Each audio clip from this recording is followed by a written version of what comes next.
Allora, io ho cominciato a lavorare per un'azienda idroelettrica del posto che ha cambiato più volte nome, però la gestione degli impianti era sempre col passaggio delle consegne, il passaggio anche delle mansioni e anche delle paghe che venivano fatte in continuità e noi passavamo da un nome a un altro, ne abbiamo cambiati 7.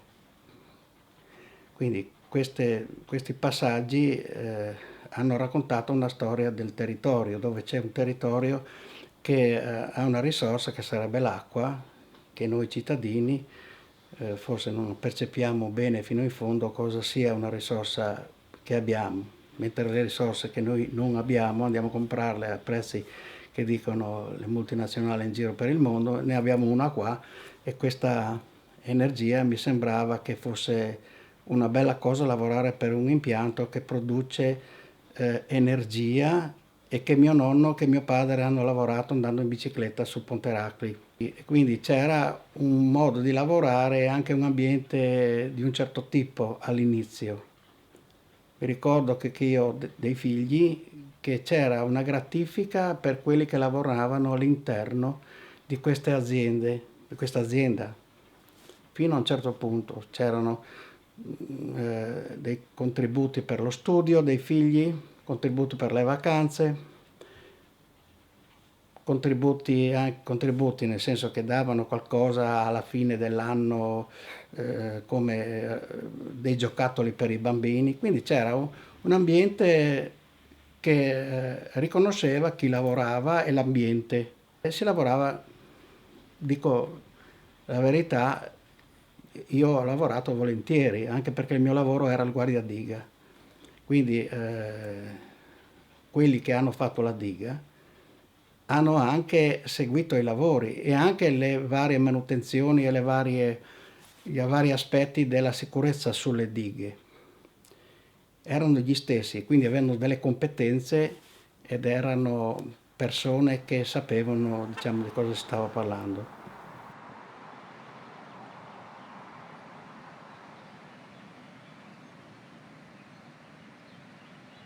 Fino a un certo punto è stata positiva, ma parlo di 20 anni fa.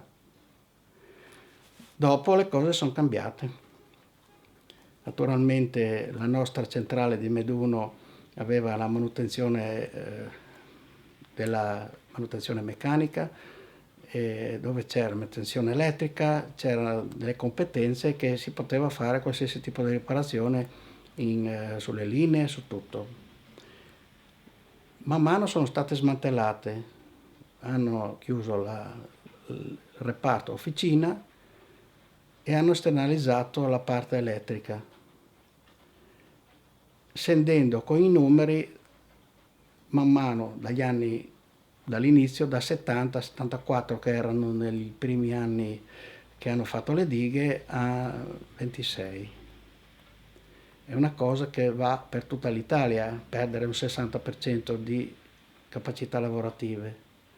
Queste capacità lavorative non si sono mai più riprese, ma stanno cercando ancora di togliere. Cioè a un certo punto hanno spiegato che loro sono decisi, ma neanche senza neanche consultare troppo, di produrre un turno dove si faceva, invece di un turno continuo avvicendato come scritto nel foglio condizioni, si faceva un turno che secondo loro era più vantaggioso, praticamente di fare un turno H24, nel senso che c'era una giornata intera, cioè 24 ore sul posto di lavoro, contando ne sono 8. Dopo rimani sempre nello stesso posto, in mezzo ai boschi, sai dove è il casull. Quindi in un posto remoto dove non c'è la tua famiglia e tutto, per loro andava benissimo, per noi non andava benissimo, perché prima di tutto si perdevano posti di lavoro e chi ci lavorava andava fuori di testa. Sono passati degli anni in cui si stava male, io non ero più a lavorare, stavo fuori, però vedevo che i miei colleghi di lavoro lo possono dire tutti che non stavano bene. Chi non lo dice una bugia. E quindi hanno vinto una causa anche sulla una causa sul disturbi psicologici che può creare una situazione del genere, perché dovevano fare il doppio del lavoro, che non era un lavoro per loro, era stare sul posto a vigilare non si sa cosa, in caso di bisogno si doveva intervenire se c'era, e loro praticamente con questa escamotage invece di pagarne 5 lavoratori ne pagavano 2.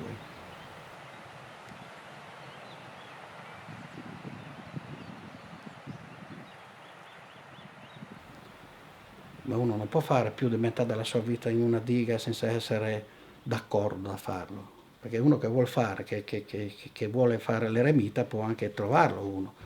E hanno cercato di raccontarla così, ma è bello, si sta bene in cima alla montagna, ti puoi immaginarti, leggi libri, hai le tue pignate, ti diamo la televisione. Capisci che la cosa, il rapporto familiare non c'era più? Andavano su, rimanevano su anche 2 o 3 giorni. 2 giorni, dopo non tornavano a casa, facevano la giornata e tornavano a casa dopo 56 ore. Ma non pagati 56 ore, pagati molto, molto, molto, molto, molto, 3 volte molto meno. C'è, c'è la sentenza del tribunale, il riconoscimento di una cifra in base a quello che era il disagio psicofisico, perché la questione psicofisica è una delle leggi 81 delle poche cause andate fino in fondo, perché tutte hanno difficoltà ad arrivarci, ma lì è stato accertato un danno, c'è stata anche una persona che si è licenziata che non riusciva a avere più la serenità da lavorare e quindi si è licenziata. E altri hanno avuto, io l'ho visti, erano parecchio disturbati, ma tanto, ed avevano non belli pensieri. Quindi questo mi è dispiaciuto perché hanno avuto per anni e mi dicevano sempre che tu non riesci a capire cosa noi abbiamo patito con le nostre famiglie e quanto rabbia avessero addosso per questa cosa che è incomprensibile, perché sono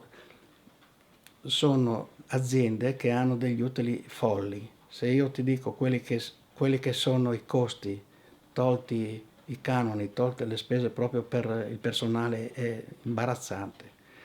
Cioè pagare quello che si deve per loro è come una barzelletta. Solo che multinazionali, in questo caso cioè, sappiamo chi sono, non ne hanno mai abbastanza e pretendono sempre di grattare l'osso fino in fondo. Poi dopo, quando ci sono le cose, gli obblighi da fare, non li fanno perché scappano dalle proprie responsabilità. Attualmente sono tornati a 8 ore e il Ministero delle Infrastrutture nel suo discorso come viene fatta le guardianie sulle dighe viene riportato quello che era prima. Turno continua avvicendato e non reperibilità speciale, che è una parola orribile.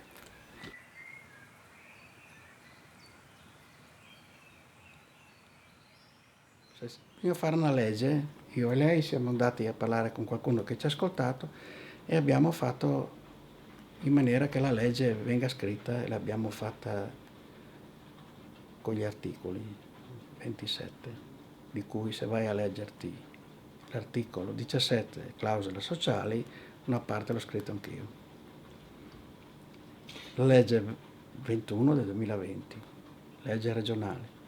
Quindi adesso abbiamo la proprietà è della regione, la concessione sono scadute qui e la concessione prosegue per conto della regione. Cioè il concessionario cessa di essere concessionario, ma prosegue l'attività per conto della regione, perché non può essere interrotto il pubblico servizio.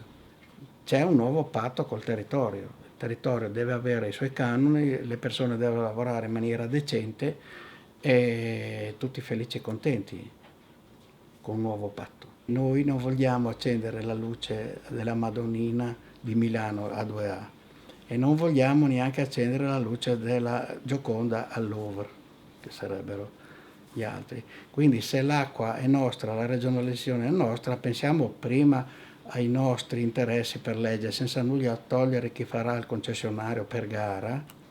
Quindi noi siamo tranquilli, vogliamo solo neanche un centesimo in più, ma solo quello che dice la legge, basta.